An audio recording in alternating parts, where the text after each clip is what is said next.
Let me tell you something about the Strait of Hormuz. 21 miles wide at its narrowest point. 1/5 of the world's oil passes through it every single day. Empires have risen and fallen over control of choke points just like this one. And right now, in those waters, something is unfolding that will define the next decade of global power. What you are about to hear is not a news summary.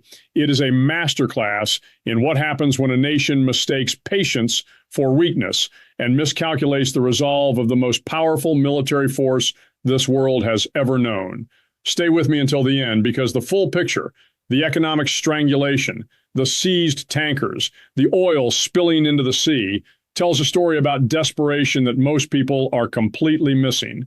And when you understand what desperation looks like at the strategic level, you will never look at this conflict the same way again. I spent 37 years in uniform. I commanded operations in the dark, in silence, in places where the margin between mission success and catastrophic failure was measured in seconds. I have sat in rooms where the decisions made would echo for generations. And I will tell you this without hesitation. What the United States military is executing right now in the Strait of Hormuz is not improvisation. This is doctrine. This is deliberate. This is what a superpower looks like when it decides enough is enough.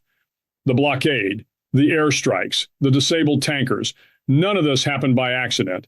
Every piece of it is part of a campaign designed to impose maximum cost on a regime that has been testing American resolve for decades. And what unfolded on May 8th is the clearest signal yet that the rules of engagement have fundamentally changed. Here is where we begin. The ceasefire, such as it was, had been holding in a fragile, uneasy quiet. The United States, respecting the terms, had pulled back. Warships were repositioned. The pressure was there, but restrained, disciplined, because that is what professionals do. They do not act out of emotion, they act out of strategy. But Iran, operating from a completely different playbook, one built on provocation, bluster, and a fundamental misreading of American patience, could not help itself. When U.S. warships approached the Strait of Hormuz, Iran launched missiles, sent out drones, and dispatched small, fast boats toward those warships. Let me be absolutely clear about what that means. That means Iran fired on the United States Navy. And if you fire on the United States Navy, you are not starting a negotiation. You are starting a reckoning. Secretary of State Marco Rubio said it plainly, and I want you to hear the logic embedded in those words, because it is the same logic that has governed military doctrine since the first sailor ever defended his vessel. He said, if you fire at a U.S. Navy ship, what are we supposed to do? Say, oh, there's a ceasefire, we're not going to shoot down your drone. He called that a stupid position, and he was right. Only nations without backbone, without honor, without the will to protect their own people allow their forces to absorb fire without response. The United States is not that nation. It never has been. And the strikes that followed were not escalation for the sake of escalation. They were the logical, proportional, professional response of a military that takes its obligations seriously. When you are shot at, you shoot back. And when you shoot back, you make sure the other side loses the ability to shoot again. The targets selected tell you everything about how this campaign was planned. Bandar Abbas port, one of Iran's most critical maritime facilities, the gateway through which enormous quantities of goods and military supplies flow. Qeshm Island, used by Iranian forces to surveil and monitor traffic through the strait, a key intelligence and operational node. Bandar Kamir, Garuk, and critically, drone launch sites, coastal defense cruise missile installations, and radar systems. Think about what that list means. The United States did not just punch Iran in the face.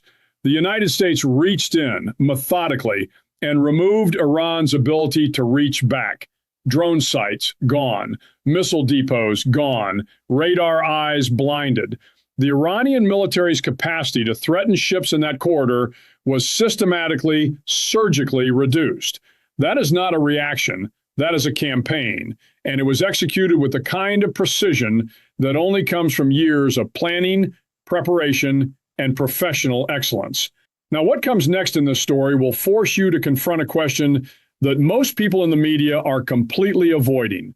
And that question is this: what does a regime look like when it is losing but cannot admit it? Because here's what happened in the aftermath of those strikes. Iranian politicians, who for weeks had been publicly declaring that they had no interest in negotiating, that they were winning, that the United States could not touch them, those same politicians turned around within hours and began crying to the international community that America was sabotaging the peace process.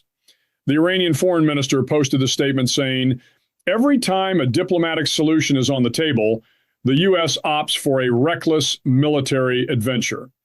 I want you to hold that statement next to the reality on the ground. Iran fired on U.S. warships. The United States responded. And somehow, in the minds of Iranian leadership, that sequence of events is American aggression. That is not strategy. That is gaslighting. And experienced military and diplomatic minds see through it immediately.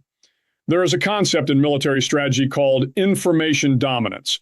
It means controlling not just the battlefield, but the narrative around the battlefield. Iran has been attempting to wage an information campaign alongside its military one, publicly declaring strength, publicly rejecting negotiations, posting statements claiming their missile inventory is at 120% of what it was when the war began. 120%. That is a remarkable claim for a nation that, by every observable metric, was slowing down its missile launches toward the end of active combat operations. You do not slow down when you have more than you started with.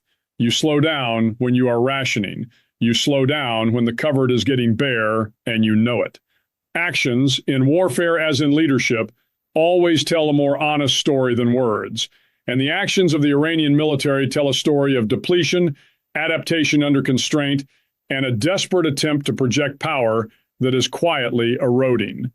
And while Iran was projecting, the United States was tightening the vice. Let me give you a number that I want you to sit with for a moment. 70 tankers, more than 70 commercial vessels, currently being prevented by U.S. forces from entering or leaving Iranian ports. Those ships have the capacity to carry over 166 million barrels of Iranian oil. At current prices, that is approximately $13 billion in oil revenue sitting idle, going nowhere, bleeding Iran's already shattered economy by the hour. $13 billion. For a regime that funds its proxy forces, its missile programs, its drone factories, and its internal security apparatus through oil revenue, that is not an inconvenience. That is an existential threat, delivered through maritime blockade rather than through bombs. And it is arguably the more powerful weapon, because bombs destroy infrastructure that can eventually be rebuilt. Economic strangulation destroys the will and the capacity to rebuild anything at all. But if you think the blockade is simply about stopping loaded tankers from leaving Iran, you are only seeing half the picture. And the half you are missing is where this conflict gets truly strategic. Iran does not just need its tankers to export oil. Iran needs its empty tankers to come back. Here is why. When your ports and storage facilities are full and you cannot export because of a blockade, you need somewhere to put the oil that your fields are still producing. Empty tankers brought back into port can serve as floating storage depots. They give you breathing room. They allow you to keep your oil fields running rather than shutting them down, a process that is enormously costly and in some cases permanently damaging to the wells themselves. The United States military understands this. And so when two tankers, the Sea Star 3 and the Savita, attempted to breach the blockade and return to Iranian port to load up and serve as floating storage, the response was immediate and decisive. A U.S. Navy F-18 Super Hornet, launched from the USS George H.W. Bush, fired precision munitions directly into the smokestacks of both vessels. The ships were disabled. They were not sunk. They were rendered unable to move. That distinction matters. It is a demonstration of precision, of restraint, and of absolute control. The message to every other tanker captain, every other shipping company, every other nation watching from the sidelines was crystal clear. The blockade is real. The enforcement is real. And the United States has both the capability and the will to enforce it with surgical accuracy at any moment, day or night. A third vessel, the Hassana, had already been similarly disabled on May 6th, taken out by cannon fire from an F-18 launched from the USS Abraham Lincoln. 3 ships, 2 carriers, 1 unambiguous message. And here is what I need you to understand about what that message means at the strategic level. The United States Navy is not just enforcing a blockade. It is demonstrating something far more important. It is demonstrating control. Control of the waterway, control of the tempo of conflict, control of the economic pressure valve. When you control all 3 of those things simultaneously, you are not fighting a war. You are managing an outcome. And the outcome being managed right now is the complete and total economic isolation of a regime that built its survival on oil revenue and the ability to project force through proxies and through geographic advantage. Strip away the oil revenue and the proxies run dry. Strip away the geographic advantage by controlling the strait itself, and the regime's leverage over the international community evaporates. That is the strategy, and it is working. But now we arrive at the moment in this story where the plot takes a turn that nobody fully anticipated. And it involves a nation that the United States has been walking a very careful diplomatic line with throughout this entire conflict. A nation with enormous economic stakes in Iranian oil. A nation whose shipping companies have been quietly, sometimes not so quietly, helping to keep Iranian crude moving despite Western sanctions.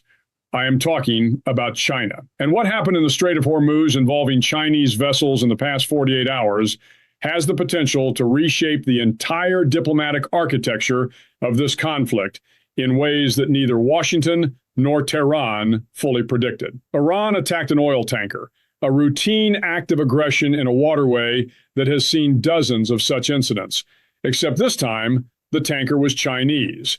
Chinese nationals were among the crew, and Beijing, which has been carefully balancing its relationship with Tehran against its need for regional stability and unimpeded maritime commerce, issued a statement that was, by Chinese diplomatic standards, remarkably pointed. China expressed deep concern about the disruption to one of the most critical maritime corridors in the world. It noted that a large number of vessels and crew members have been stranded in the strait for months. That is not the language of a nation that is simply observing. That is the language of a nation that is recalculating. And then, as if to confirm that something has gone deeply wrong inside Iranian decision-making at the highest levels, the Iranian Navy seized a Chinese-owned oil tanker in the Sea of Oman. The vessel was called Ocean Koi. It was owned by a Shanghai-based shipping company. It was carrying Iranian oil. Iran seized a ship carrying its own oil, owned by one of its few remaining economic partners, in what can only be described as either a catastrophic miscalculation or a deliberate but deeply confused show of force. The ship's owning company had been sanctioned by the United States. Iran's seizure of a U.S.-sanctioned, Chinese-owned vessel carrying Iranian crude is the kind of move that makes experienced strategic analysts stop, lean back, and ask a single critical question. What is really happening inside Tehran right now? That question, and its answer, is the key to understanding everything that is coming next. Because when a regime starts making moves that simultaneously antagonize its few remaining allies, undermine its own economic interests, and invite international condemnation, that is not strength. That is the behavior of a leadership structure under enormous internal pressure, one that is losing the information battle, the economic battle, and the military battle simultaneously, and reaching for any lever that feels like control, even when pulling it only makes things worse. Stay with me, because in part 2, we go deeper into what the satellite imagery over Karg Island revealed, what the $25 billion weapons deal means for the balance of power in the Gulf, and why what Iran does in the next 72 hours will determine whether this conflict ends at the negotiating table or somewhere far darker. There is a principle I learned early in my career, one that was reinforced every single time I watched a complex operation unfold in real time.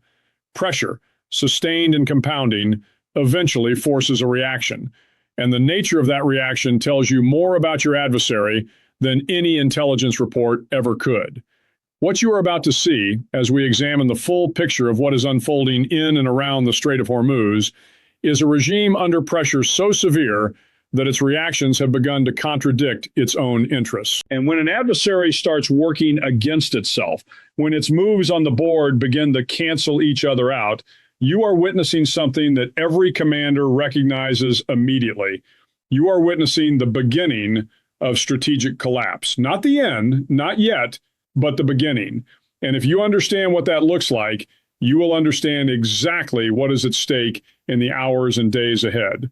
Let us talk about Karg Island.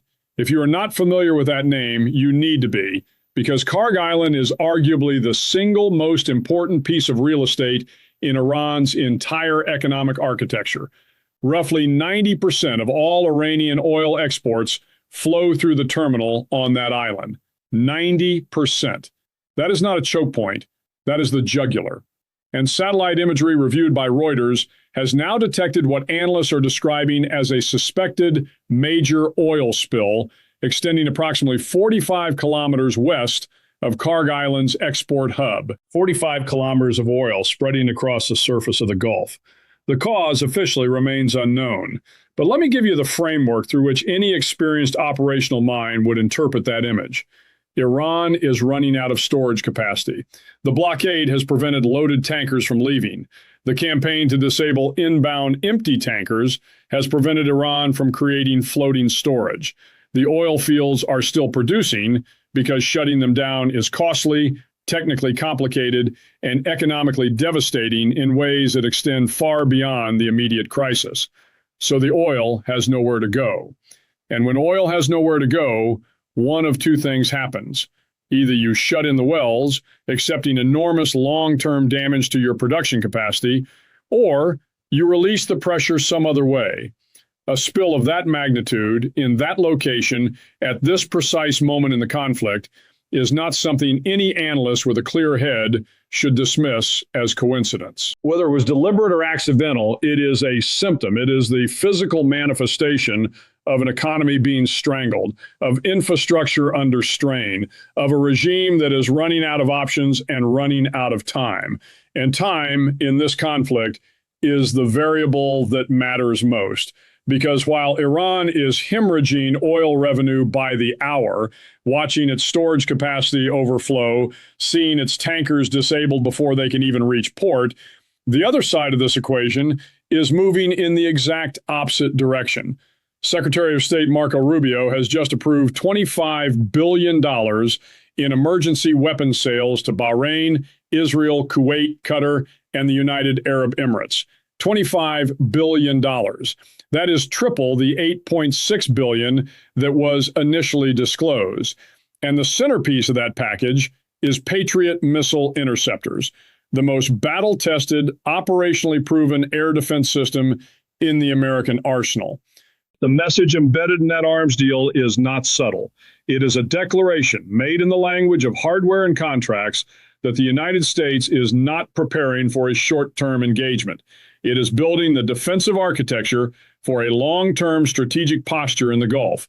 It is telling every nation in the region and every nation watching from beyond the region that American commitment to this waterway and to the security of its partners is not conditional on the news cycle. It is structural, it is permanent, and it is backed by the most advanced air defense technology on the planet. Now consider what that means for Iran's strategic calculus. For years, decades in fact, Iran's leverage in the region has rested on a specific combination of factors: geographic control of the Strait of Hormuz, the ability to threaten Gulf Arab states through missile and drone strikes, a network of proxy forces stretching from Lebanon through Iraq, Syria, and Yemen. The credible threat of disruption to global oil markets. One by one, methodically, each of those pillars is being tested, strained, and in some cases broken. The strait is no longer under Iranian control. It is under American enforcement. The missile and drone threat is being absorbed and neutralized by air defense systems whose performance has been so impressive that every nation in the Gulf is racing to acquire more. The UAE alone has intercepted roughly 500 ballistic missiles, 30 cruise missiles, and over 2,200 drones since the beginning of this conflict. 2,200 drones. And yet, life continues. Commerce continues. The lights stay on. That kind of performance does not just protect cities, it destroys the psychological deterrent that Iran has spent decades building. When your weapons stop inspiring fear because your adversaries have learned to swat them out of the sky with regularity, you have lost something that cannot easily be replaced. But here is the moment in this analysis where I need to challenge you, because it would be easy, looking at all of this, to conclude that Iran is simply finished, that the outcome is inevitable, that all that remains is the formality of surrender or negotiation. And that conclusion, while emotionally satisfying, would be dangerously premature, because desperate regimes do not behave rationally. And a regime that is economically isolated, militarily degraded, diplomatically abandoned by its few remaining partners, and internally pressured by a population that has been suffering under sanctions and mismanagement for years, that regime is capable of moves that defy conventional strategic logic. Moves made not from strength, but from the panic calculation that doing something dramatic is better than doing nothing at all. We already saw a preview of that dynamic in the seizure of the Ocean Koi. Think about what Iran did there for a moment, stripped of all the noise and bluster. They seized a ship carrying their own oil, owned by a Chinese company, at a time when China is one of their last significant economic partners, at a time when Beijing is already expressing pointed concern about Iranian attacks on vessels with Chinese crew aboard. There is no rational strategic framework in which that action makes sense. It does not hurt the United States. It does not strengthen Iran's position in the Strait. It does not signal resolve to anyone who matters. What it does is alienate Beijing, confuse international observers, and give Marco Rubio a moment to stand at a podium and point out correctly that Iran is now claiming sovereign control over an international waterway that the entire world depends on. And if the world accepts that claim, the precedent set is catastrophic, because there are 10 other nations watching, ready to assert similar claims over similar corridors the moment the international community signals that this kind of behavior carries no consequence. Rubio's question deserves to be repeated because it is the central question of this entire conflict. He asked, is the world prepared to accept that Iran controls the Strait of Hormuz? And if not, what is the world going to do about it? That is not a rhetorical flourish. That is a genuine strategic challenge being issued to every nation that depends on free navigation through that corridor, to China, which imports enormous quantities of Gulf oil, to Japan and South Korea, whose economies are deeply tied to energy flowing through the strait, to Europe, which is watching its own energy security landscape shift in real time, to every trading nation that has ever put a vessel into those waters. The United States is not just fighting Iran here. It is making a case, backed by F-18s and Patriot batteries and carrier strike groups, that free navigation is not a privilege that any single nation gets to revoke. It is a foundational principle of the international order. And the cost of abandoning that principle is incalculably higher than the cost of defending it. I want to take you back to something Marco Rubio said that has stayed with me, because beneath the directness of the language, there is a lesson in leadership that transcends this specific conflict. He talked about Iranian sailors on fast boats being told their mission is to go after a U.S. destroyer. He said, simply and without drama, that they probably would not survive. And he said he hoped the Iranians knew by now that this was the red line. There is a concept in command that I have always called clarity of consequence. The most dangerous situations in military and diplomatic affairs are not the ones where both sides understand the stakes. They are the ones where one side has convinced itself that the other side will not follow through, that the threats are performative, that resolve is negotiable. Clarity of consequence destroys that illusion. When you make the cost of a specific action so unambiguous that no rational actor can misunderstand it, you are not escalating, you are stabilizing. You are replacing dangerous ambiguity with predictable accountability. And accountability, properly communicated, saves lives. It saves lives on both sides because it removes the fatal miscalculation from the equation. Iran's leadership has spent decades operating in the space of American ambiguity, testing, probing, pushing to the edge of what Washington would tolerate, and then retreating just far enough to avoid decisive response.